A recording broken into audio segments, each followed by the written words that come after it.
So traffic circles and roundabouts.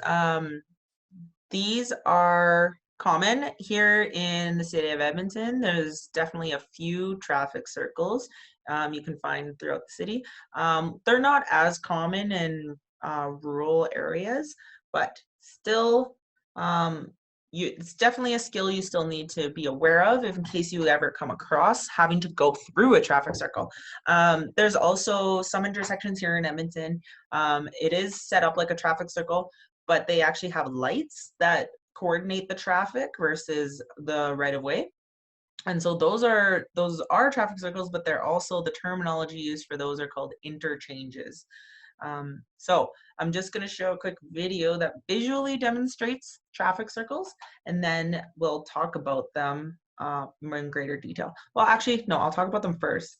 So I'll flip back. So traffic circles, so the difference between a traffic circle and a roundabout is that traffic circles are generally larger. Roundabouts are smaller. So roundabouts can just be like one lane and three exits. They're usually found in more smaller like residential communities and things like that. And whereas traffic circles are definitely a lot larger and can be a little more heavier with traffic.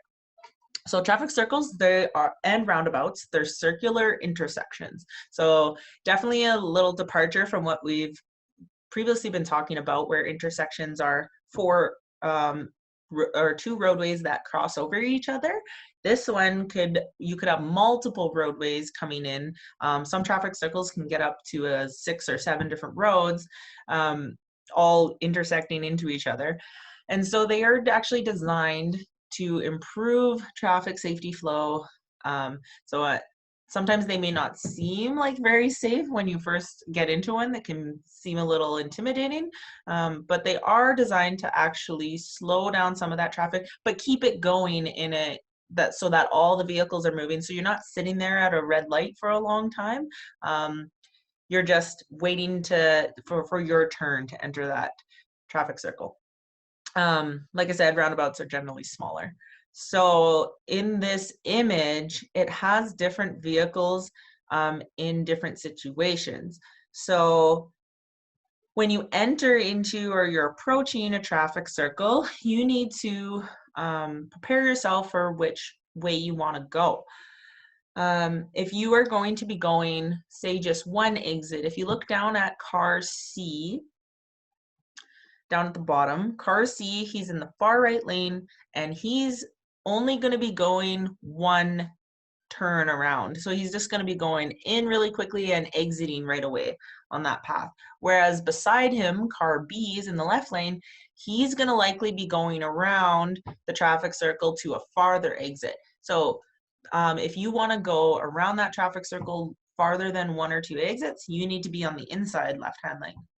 If you're on the outside right-hand lane, you do need to exit within 1 or 2 exits.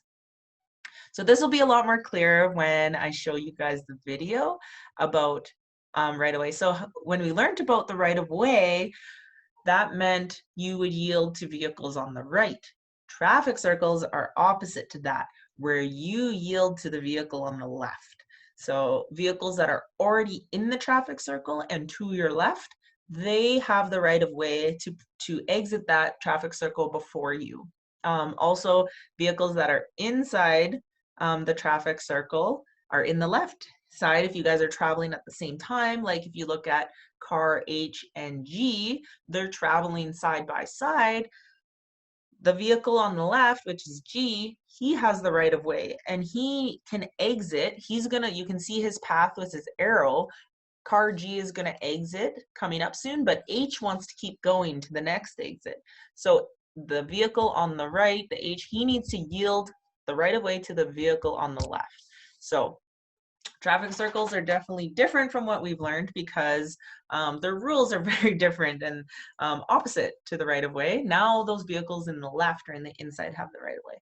So we're going to look at a video that shows again the do's and the don'ts of a traffic circle, and it'll show you some situations of not to do because that could end up in a collision and an unsafe situation, and then at the end it'll show you the best way to manage and maneuver a traffic circle.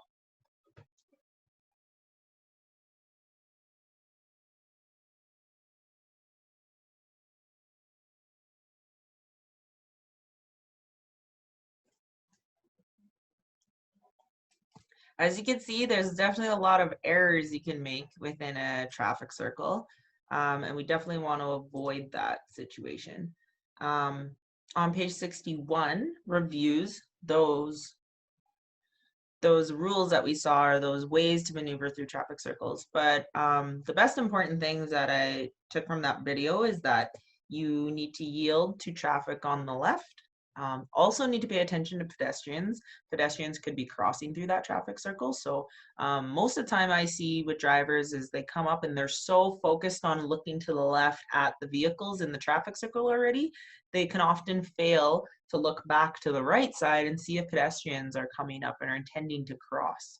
Not only pedestrians too, cyclists. I kept saying the weather's nice and there's lots of people riding their bikes nowadays. So you always need to make sure anytime you're going to move your vehicle into an intersection, you need to be looking both ways. And that's the same rule that applies to traffic circles. You do need to really pay attention to the vehicles inside and make sure that you have a good space to enter and have a good gap to get in between those vehicles. And you also need to still be checking your right side of your vehicle as well for other hazards or road users. The other thing that was really important from that video was you are not permitted to do a lane change within a traffic circle.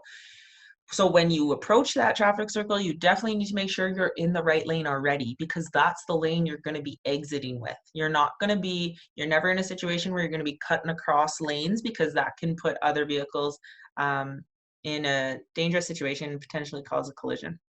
So one thing you can rely on also for other vehicles is they should not be changing lanes within that intersection as well. Everybody should enter into that lane and exit in whatever lane they started with.